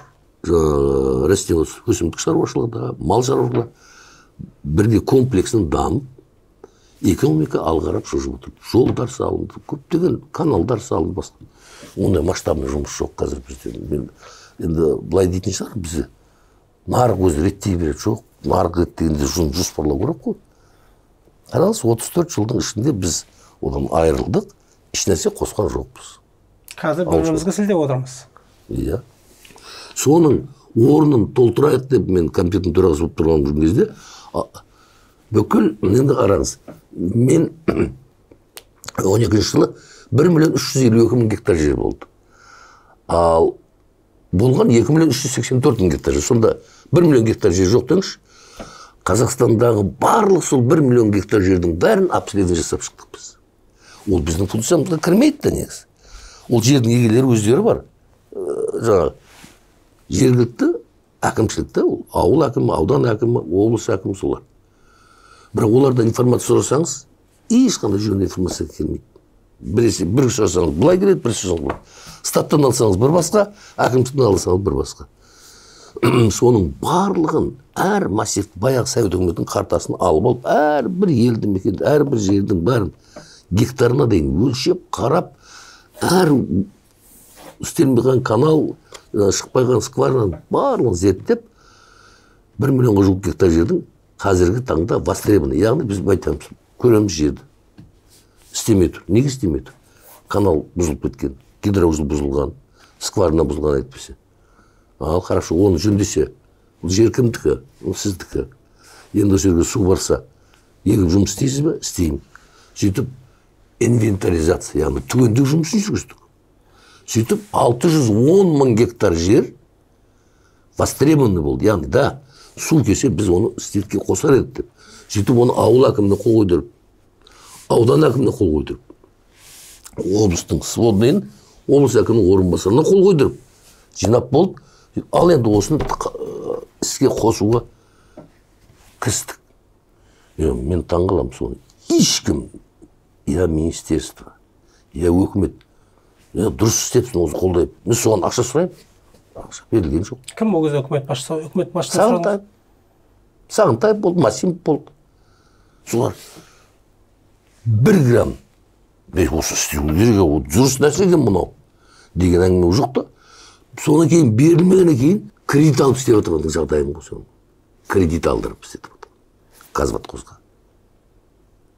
Енді мен қалай кеттім, солай оның бәрі тоқтап қалды. Енді ол енді мемлекет арқылы алынады ғой кредиттер шетелден. Алынған екен амал жоқ, айналысады, амал жоқ айналысады. А соны не болып жатсың, қалай болып жатыр, айналысып әбішіп. Өйткені олардың бәрін ішін тесіп баратқан, ана 1,5 триллионның 1 триллион қысқартып бастаған. Сонда ғана тиісті 500 миллиардты бермеген екен, мен сояқтан солай әрекет жасап алдым да. Осылай. И қазір де сондай, оның не жоқ. И плюс мен 1 миллион гектар қосымша жер қосуымыз керек. Ол әшейін бір комитеттің төрағасының күш жетпейді, тем более оны төмпештеп апарып түрмеге қамып тастады. Ал енді қазір бағдарлама жасалып жатыр. Пәленбай километр ремонттаймыз дейді, пәленбай километр не саламыз? Не үшін салады? Не үшін ремонтталады? Түпкі мақсат не? Түпкі мақсат жерді қосу ғой. Яғни ол жерден не болу керек қой, енді өнім керек, одан қаржы шығу керек қой. Сондықтан түпкі мақсатты көрсетіп отыр керек қой. А қазірде пәленбай километр каналды ремонттаймыз. Жарайды, каналды ремонттаймыз. Одан не үшін ремонттаймыз? Мақсат ясный болу керек та, четкий болу керек деп ойлаймын. Аймақтарда су мамандары бар, оларды неге орталыққа тартпаймыз? Мінекей менің айтайын деп отқаным осы. Ватхоздарда мықты керемет азаматтар болды. Біз бірге жұмыс істедік. Өте керемет азаматтар. Қанағаты бар. Енді жаңа 1,5 триллионның 1 триллионды алып тастап қалған 500 миллиардтан тағы да бір келтірейін. Ана 1,5 триллионның ішінде 60 мың гектар жер іске қосамыз деген жоспарда тұрғанда. А біз 1 триллионды алып тастап 610 мың гектар жер іске қосатын бағдарлама жасағанбыз. Сөйтіп көктем жаңа паводковый жаңа суларды жинау керек деген нәрсені айтып жатсыз ғой енді. Ол жаңа 1,5 триллион ақша жұмсалып 600 миллион кубометр паводковый суды жинайтын емкосттар создавать етеміз, яғни водохранилище саламыз деген. Біз айтамыз 1,9 миллиард кубометр 3 есе көп та. Содан кейін жаңа осы каналдарды облицовать етіп, бүйтіп, біз 900 миллион кубометр суды үнемдейміз деп жоспарлаған, жаңа 1,5 триллион. А біз айттық 2,5 миллиард кубометр. 900 миллион емес, 2,5 миллиард. И соның көбісін іске асырдық. 17 жылдың жартысы 18 жыл. 19 жыл енді мен кетіп қалдым. Бірақ барлығының қаржы көздері ашылып, істелетін жүйелер қолға бес саусақтай көрініп тұратын жағдайында, өкінішке қарай, тоқтап қалды десек те болады. Жаңағы аймақта су ресурстары бойынша айналысудың мамандары тікелей айналысады ғой. Осының барлығымен солар айналысқанда. Солар орталыққа алып келсе? Солар айналысқан. Жаңа 1 триллионды үнемдейтін кезде марқұм болып кетті. Мен сізге тағы бір нәрсе айтайын. Жампозов Өмірбек деген Қазватқозының генеральный директор. Өзін-өзі атып өлтірді, білесіз бе? Бірақ нәрсе. Бір антикордың бұрын жұмыс істеген, қысқасы, бір компания соған 30 миллион теңге ақша төлеу керек болады. Ол жұмыс бітірмеген, ол төлемейді, төлемеймін дейді. Мен саған көрсетемін дейді. Сол көрсететін ақыры соның үстіне іс қозғатып қоймай жүріп, соны соттауға келді ғой. Ол жігіт жүр қазір, бар, мынандай үлкен қызметте антикор. Ерексіп, соған ерексіп, еш нәрсе жоқ, түгі жоқ. 5 жылға сотталатын болғанда ол бармаған жер жоқ, басмаған тау жоқ. Соның кейін ол бүйтіп айтты. Кейін білдік қой оның бәрін. Мен өзім кетіп бара жатырмын. Менің өлімім мүмкін осындай әділетсіздікті, несправедливость тоқтататын шығар. Менің сотталатын ешқандай орным жоқ. Олай болу мүмкін емес. Дұрыс емес бұл нәрсе деп. Сол өзін-өзі атып қайтыс болды. Бір прокурорды артынан жаралады, әшейін өлмейтін қылып. Әйтпесе ол охотник, өте мықты охотник, оны өлтіремізін көзіне түйгізіп өлтіре салады. Сөйтіп, оны әдейі шум шығару үшін істеген шығар деп ойлаймыз енді. Сөйтіп, өзі анау жаңағы Алжир бар ғой, жаңағы Ижевскіден деді. Сөйтіп барып өзін Ақмолды өзін-өзі атып, соның ескерісінде саяси құрбандардың монументінің қасында өзін-өзі атып өлтірді. Әділетсіздік тоқтады ма енді? Жоқ, күшейіп кетті. Одан кейін айтайын тағы да. Одан кейін тағы бір жігіт қайтыс болды. Дәл осы маған 1 триллион ақшаны үнемдеуге жәрдем берген үлкен Алматы Ватқозының басшысы. Оны пенсияға шығарып салды. Пенсияға шығарып салған күн түнде апарып ұстайды оны. Кешкі сағат 9-да. Таң атқанша ұстайды екен де. Таң ата ол терезеден секіріп кетіп өліп қалады. Антикордың кабинетінде отырып. Нәубет тек бір өзіңізге ғана келмеген екен ғой? Бізде сонда кімге Жампозов терген ғой 1 жылдай. Айтатыным, Әбішпен не айтасың да, Әбішке көрсетсем бір. Не айтам, не көрсетем, бұл... Анау жаңағы Алматының несінде маған келіп содан 1 ай бұрын сұранған, мен босатыңыз, мен кетеншті. Пенсияда 1 жыл созып істетін, как раз мына Қызылағашты бітіріп кетсен. Артымызда бітіріп қалдырайық ананы. Адамдардың қаны бар ғой деп біз солай істеп атқанбыз. Үшінші бір мен қызметтес болған Имамадин деген Қызылорданың танитшысы Оңғарбай. Арал Сарыбұлақ. Арал Сарыбұлақ. Біз соны 5 айдың ішіне салып бітірдік. 5 айдың ішіне салып бітірдік. Өте керемет жұмыс болды. Қатты жұмыс жасадық. Енді соны кейін тексеріп миын шағып жіберді ғой братла. Жұлып жеп қойды. Қашып құтылды осы. Сол Әбішпен айтасың. Яғни жұмыс істейтін, жауапкершілікті алып жұмыс істейтін енді нағыз производителердің барлығы тым-тырақы жоқ тұрып. Бізді көргеніміз өз алдына. Бізден кейінгі ұрпаққа олай болып істеу, сен көрген күнің осындай болады деген сияқты сабақ қалды. Сырттағы жұрттардың бәрі біле бермес. Су саласындағы жігіттердің көпшілігі өте қатты қорқу үстінде қалды. Маған показания бермеді. Бір адам показания берген бүкіл Қазақстан бойынша. Бүкіл Қазақстан бойынша су саласында істеп жүрген подрядчиктердің барлығын тексерді. Соның 3-4-ін соттап та жіберді.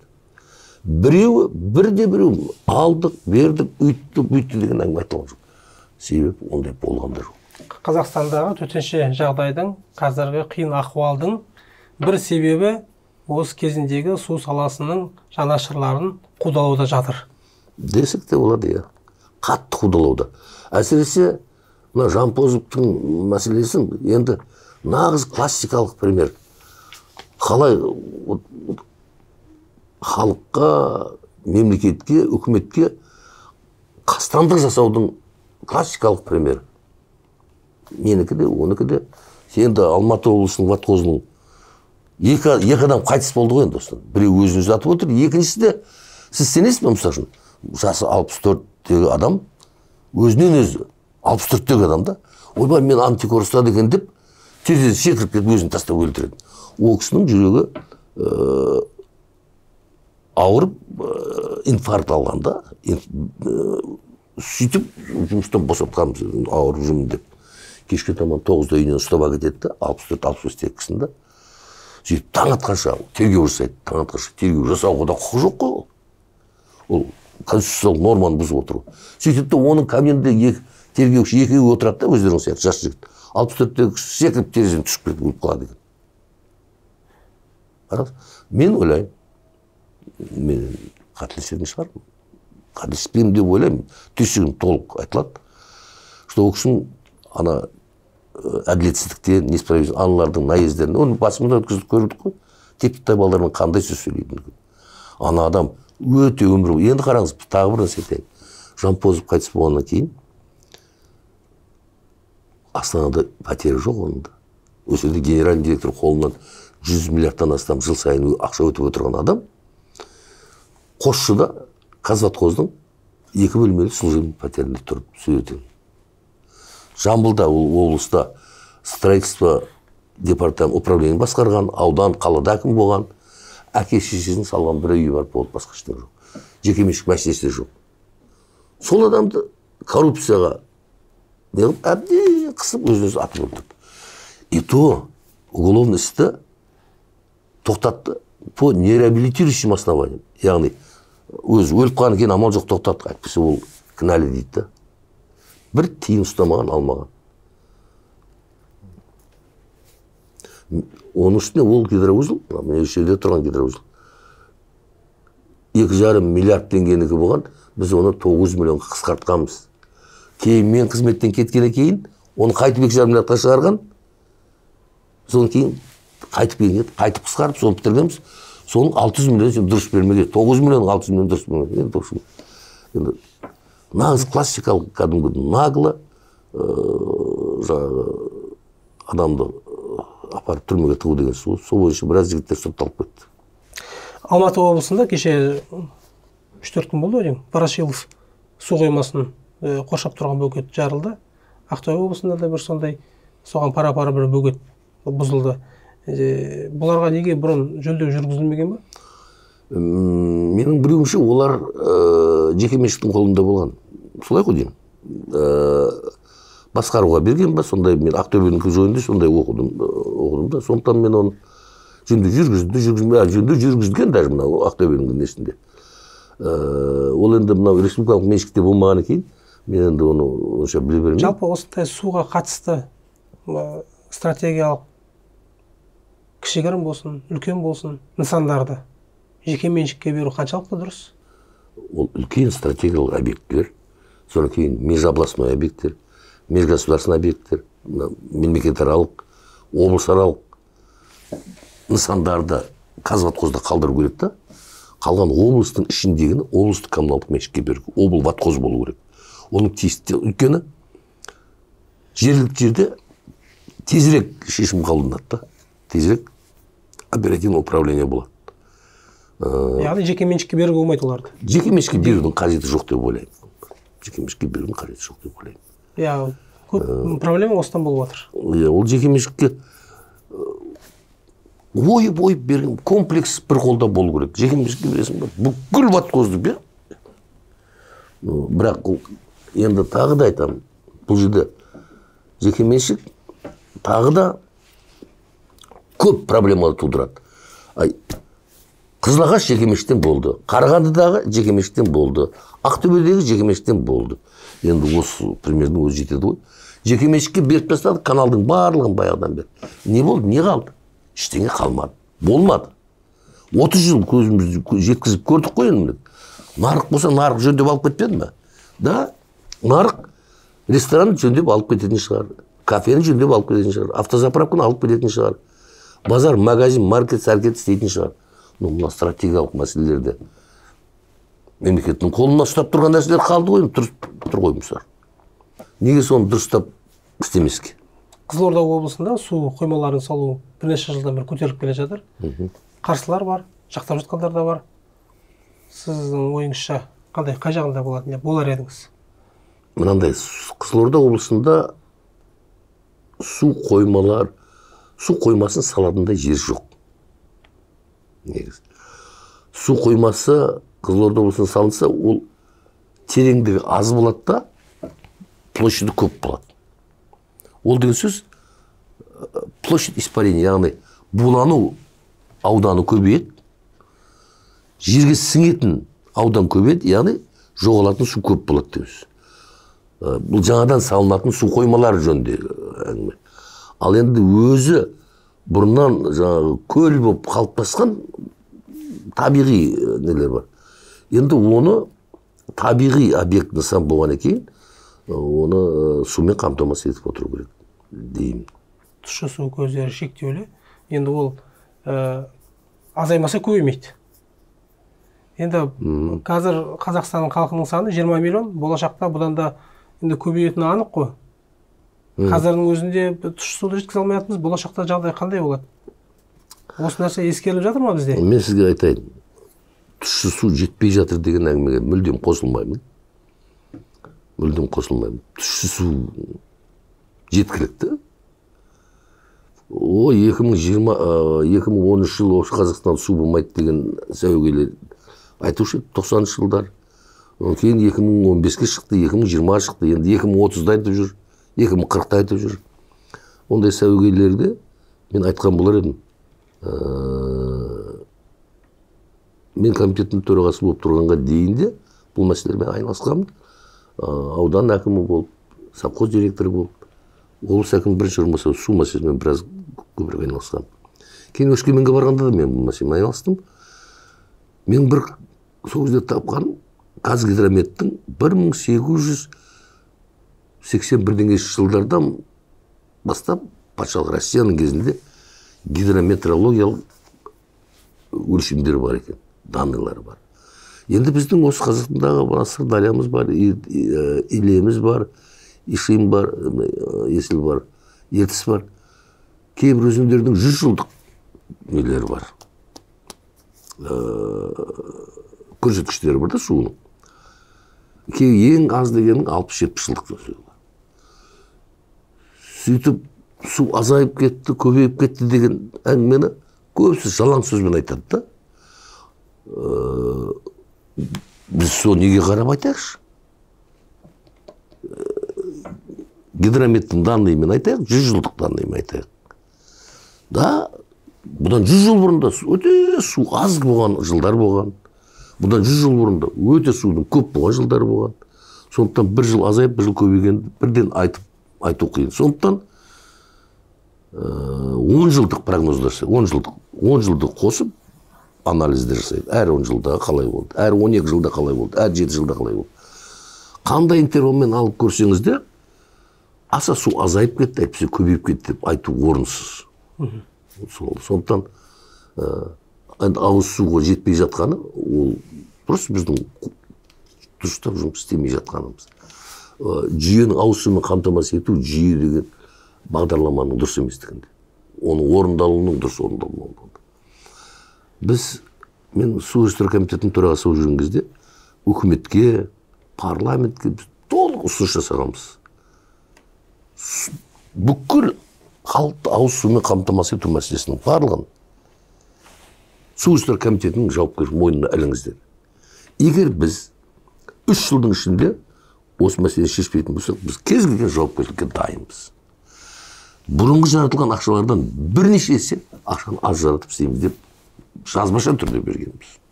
Бірақ қабылданған жоқ. Оны мен жай айтып қоя салатын ауызша сөз емес, ол документально тұр. Парламентте өткен слушание бар, бәрі қолдаған, парламентте өтті, дұрыс айтып жатыр, жақсы, бір қолға берген дұрыс деп. Кейін бірақ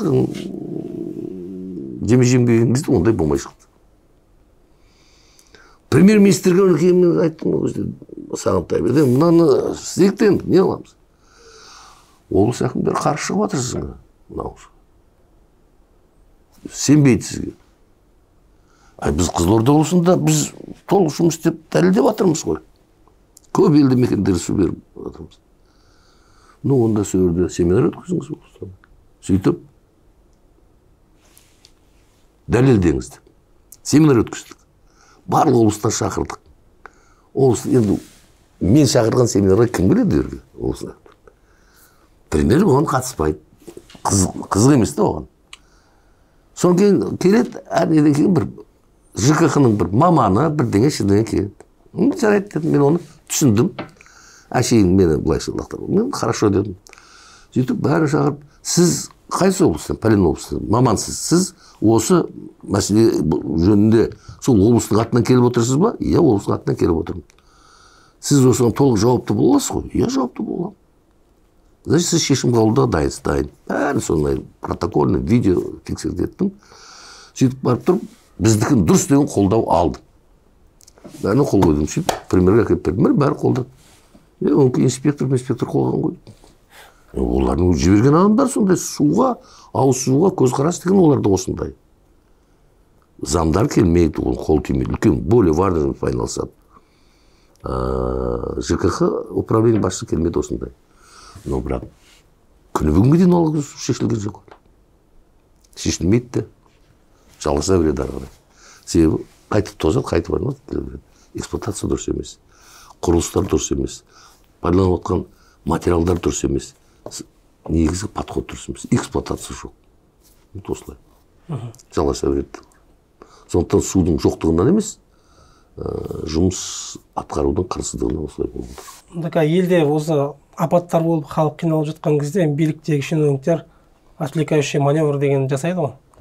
Енді оны көпшілік біледі, енді білгендіктен әлеуметтік желіде жақында жазып жатыр. Қайрат Нұртасқа немесе Төреғали Төрәліге бірдеңе болады деп, әзілдеп жазып жатыр да. Енді біреулер оларға ештеңе болмайды, себебі Бишімбаевтың соты елдің назарын су тасқынынан басқа жаққа бұрып әкетіп жатыр деп. Біздің билік су тасқынына емес, Бишімбаевтың сотын ашық онлайн өткізуге осы отвлекающий маневрға дайындалған сияқты ма? Қалай өзі? Жоқ, олай демен, мен олай деп ойламаймын. Бұл енді қоғамда үлкен резонанс туғызған үлкен ауыр мәселе. Ол жерде бір адамдардың тағдыры, сондықтан мен оның адамдардың тағдырын тәлкекке айналдырғым келмейді. Ол өз жөнімен болып атқан тірлік. Су тасқыны ол өз жөнімен болып атқан тірлік. Ол су тасқыны болар болмас, бұдан тұрып осы публичный болатын жөнінде белгілі болды. Сондықтан да бұдан астар іздеудің қажеті жоқ деп ойлаймын. Енді адам өлімі, енді әйел адамдың өлімі деген ауыр қылмыс қой, енді ауыр қылмыс. Одан Құдай сақтасын, бәріміз қыз өсіріп отырмыз. Қиын, өте қиын ауыр мәселе. Енді Бишімбаев қуандықты білемін. Өте керемет, жақсы бала, жақсы жігіт деп санаймыз енді. Мал аласы сыртында, адам аласы ішінде дейді, мүмкін сондай кемшіліктер болған шығар енді. Оның барлығы ішкіліктің бәлесі ғой деп ойлаймын. Ішкіліктің бәлесі, содан кейін жеңіл ақшаның бәлесі, жеңіл сондай нәрселер ғой енді. Жалпы мен үлкен феминизм деген нәрсеге сәл қарсымын. Да, біздің қазақтар ерте бастан қыз балдарды өте қатты сыйлағанбыз, но бірақ біз құрметтегенбіз, бет-аузын тұмшыламағанбыз, атқа мініп ер бала сияқты емін-еркін сөйлеп, емін-еркін жүруін бәрін неғамыз. Но это не означает прямо еркекті езіп таптап, не біз соны айта беру деген нәрсені маған қазақта тағы айтып қойған, қызға 40 үйден тиім деген сөз. Қыз өзінің нәзіктігімен, өзінің ісеттілігімен, өзінің бір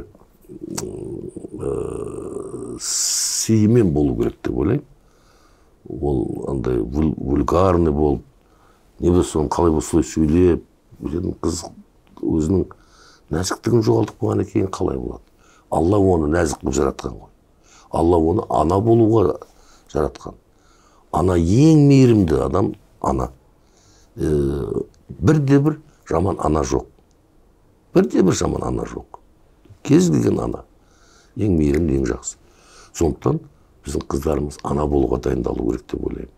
Ана болуға дайындалу үшін жүректегі қатыгездікті, қалай осылай жүруді алып тастау керек деп ойлаймын. Біз солай тәрбиелеуіміз керек деп ойлаймын ата-аналар. Енді мынау жағдай өте ауыр жағдай. Меніңше көп адамға ой салатын шығар деп ойлаймын.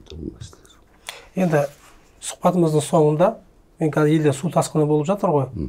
Бағанада біраз ақыл кеңестер айттыңыз. Енді нақты қандай шаралар қабылдау керек қарапайым халыққа немесе су ресурстары министрлігіне басқа да құрылымдарға бірінші екінші деп қысқа нұсқа айтып берсеңіз. Бірінші, бұл тасқын кетер, алдағы жаз бойы келесі күзге дейін қарапайым тірліктерді іске асыру керек. Жаңа айтып жатқан дамбы, сақидамыз бір басқа. Бірінші. Екінші, өзендердің жағасына жақын орналасқан объектілерді сыртқа шығару жөнінде үкіметте үлкен шешім қабылдану керек. Оның бәрін анықтап көшіру керек. Көшіру керек. Үшінші, халыққа айтарым, су тасқыны болсын, қандай жағдай болмасын, әртүрлі жағдайлар болып тұрмын. Жер қимылайтын тиісті чемодан зат дүние деген әрдайым дайын тұру керек. Қазіргі мынау енді табиғаттың өзгеріп батқан заманында әр нәрсеге әр минутта дайын болу керек қой деп ойлаймын. Біз енді еңбектің зейнетін көріп, бала-шағамыздың қасында болуымыз керек деп ойлаймын. Ислам аға, уақыт бөліп келгеніңізге, сұхбат бергеніңізге көп-көп рахмет. Ісіңізге береке тілеймін, аман болыңыз. Рахмет. Елімізде тыныштық болсын, жақсылық болсын. Қадірлі біздің көрермен, бізді ден қойып тыңдағаныңызға рахмет. Лайк басып, пікір қалдыруды ұмытпаңыздар.